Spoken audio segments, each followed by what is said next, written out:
Bueno, chicos y chicas, continuamos con estos aditivos, algunos ejemplos de estos aditivos que pueden ser peligrosos. Nos habíamos quedado en el aspartamo, un edulcorante utilizado en bebidas libres de calorías.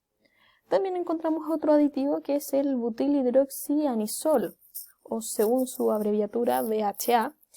Este está presente en productos instantáneos, como por ejemplo puré instantáneo, sopas de sobre y salsas.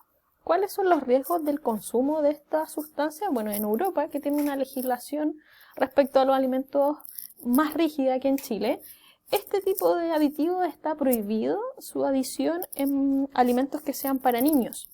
¿Por qué? Porque se ha demostrado que en niños este aditivo puede provocar cianosis. La cianosis es cuando un niño o una persona presenta una coloración azul en la piel producto del déficit de oxigenación en la sangre. Obviamente, si este problema se incrementa, esto puede llegar a provocar la muerte porque por déficit de oxígeno en sangre, ¿ya? ¿Qué otro problema tenemos con este aditivo? Que un estudio demostró que en grandes cantidades, cuando se abusa de las cantidades de estos aditivos, puede también ser un agente mutágeno. Quiere decir que puede cambiar la información genética de ciertos organismos. También es algo preocupante. ¿Qué otro aditivo peligroso tenemos? El glutamato de sodio. El glutamato es un potenciador del sabor, muy utilizado en sopa y condimentos, pero el problema es que no hay ninguna legislación ni regulación al respecto de las cantidades que se le añaden a los alimentos. O sea, tú puedes encontrar un alimento que pueda tener, por ejemplo, por dar un ejemplo, 100 miligramos de glutamato por cada 100 ml, o puedes encontrar un alimento que pueda tener 300 miligramos de glutamato. O sea, la variación puede ser de 1 en 200 veces. Ese es el problema, que no hay una regulación estricta al respecto. ¿Y cuáles son los riesgos del consumo del glutamato? Bueno, en algunas personas que son sensibles, o sea, las personas que tienden a sufrir dolor de cabeza, puede provocar lo que se conoce como el síndrome del restaurante chino, que es sufrir básicamente de jaquecas y dolores de cabeza y malestar en general, después de consumir este tipo de sustancia. Y además está bastante en el ojo del huracán el glutamato de sodio, ya que se estudia su eventual participación que podría contribuir al desarrollo de enfermedades neurodegenerativas. O sea, el glutamato podría contribuir al desarrollo de enfermedades como el Parkinson y el Alzheimer. Entonces, jóvenes, como se habrán dado cuenta, es mucha la información que nosotros como consumidores comunes y corrientes no tenemos, no manejamos, y que tampoco la industria alimentaria se preocupa que nosotros sepamos. ¿Cuál es la idea? En el fondo, si somos consumidores informados, vamos a tener el poder del conocimiento. ¿Por qué? Porque el principal problema es que los consumidores no están informados acerca de los riesgos que implica consumir estos aditivos. Además, la industria no los informa con claridad, enmascarando los nombres con abreviaturas que nadie entiende. Por ejemplo, ¿alguno de ustedes lee la etiqueta de un alimento antes de comprarlo, antes de consumirlo? Me imagino que no. Yo, al lado de ustedes, tampoco lo hacía. Después, con el tiempo, al ir investigando y aprendiendo, uno tiende a hacer esas cosas. Porque no porque un alimento diga hecho con avena significa que sea saludable.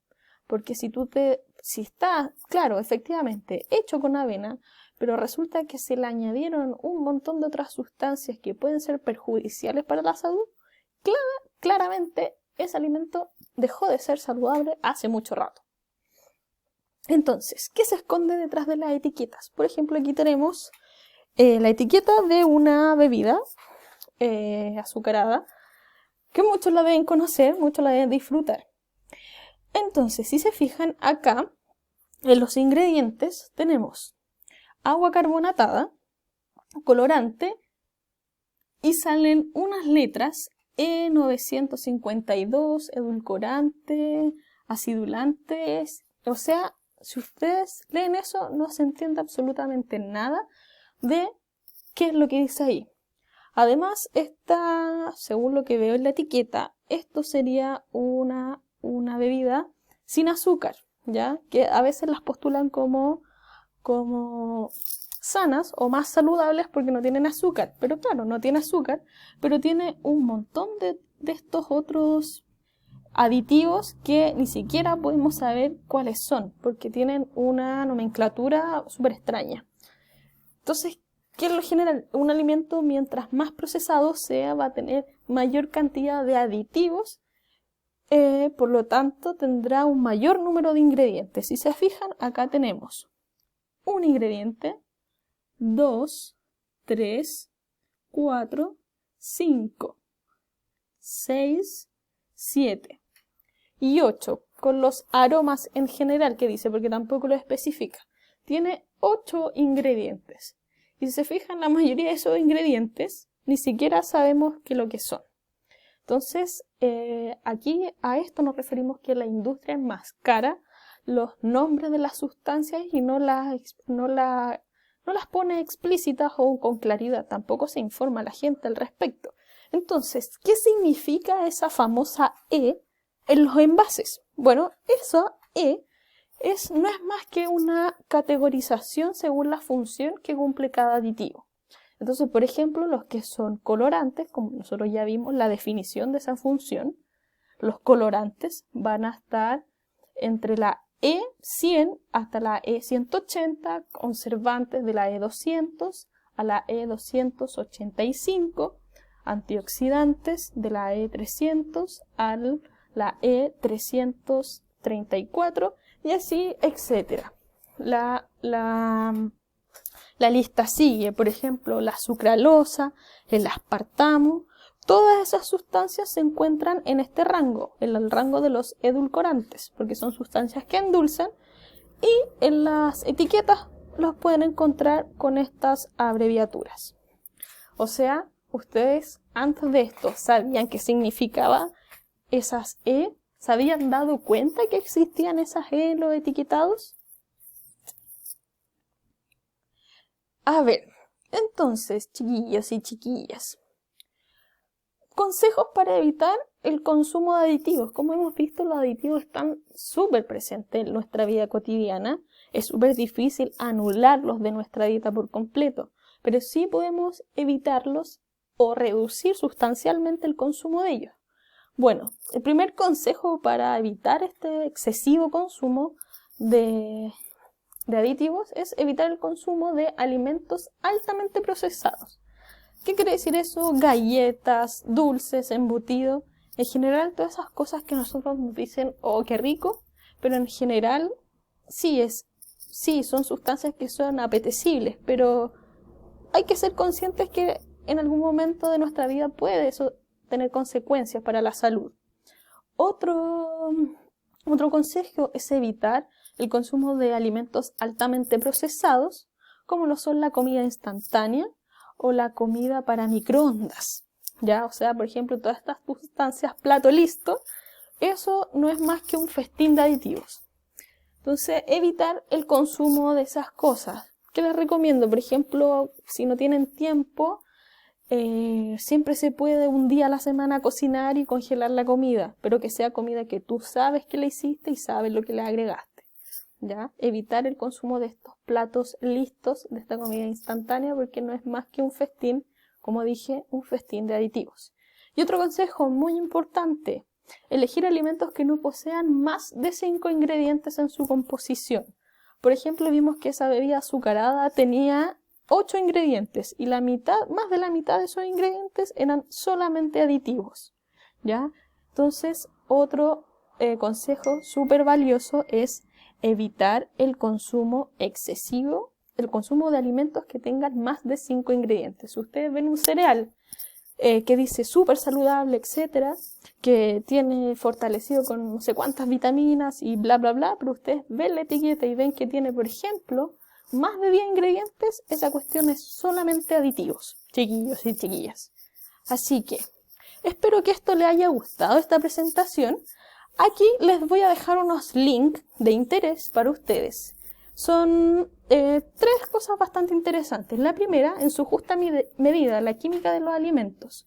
Es un documental que dura más o menos unos 20 minutos, que es bastante interesante. Habla de acerca de las pruebas químicas que se le hacen a los alimentos antes de ser vendidos.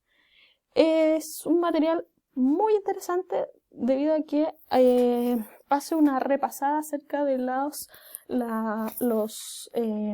instrumental de laboratorio. Entonces, para alguien que le interesa la química y más o menos saber cómo son los laboratorios químicos y los estudios que se hacen, este es un buen documental para que sacie ahí su curiosidad. Segundo, les tengo ¿Qué comes? Comida enchulada. Ese es un programa chileno que hicieron un reportaje acerca de los aditivos y la comida en general que consumimos los y las chilenas y chilenos. Por último, está este listado de alimentos, o sea, de aditivos, perdón. Este listado de aditivos es bastante interesante, aquí se los voy a mostrar. Acá tenemos aditivos, distintos aditivos, y primero, ¿qué nos muestran? Su abreviatura E.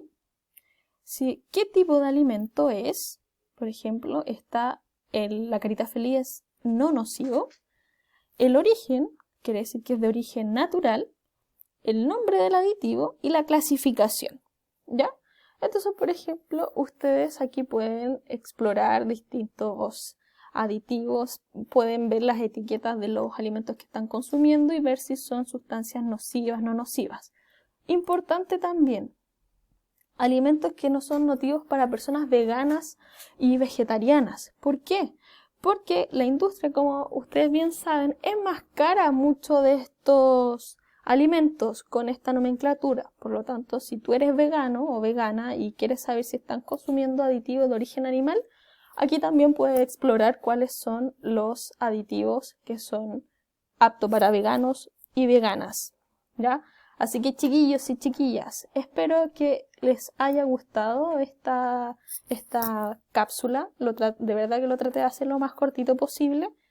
Y quien quiera tener más información al respecto, nos pueden preguntar, no hay ningún problema. No olviden meterse al link del Google Form para poder hacer el cuestionario del día de hoy para el desafío. Que estén muy bien, les mando un abrazo y nos estamos viendo. Chao, chao.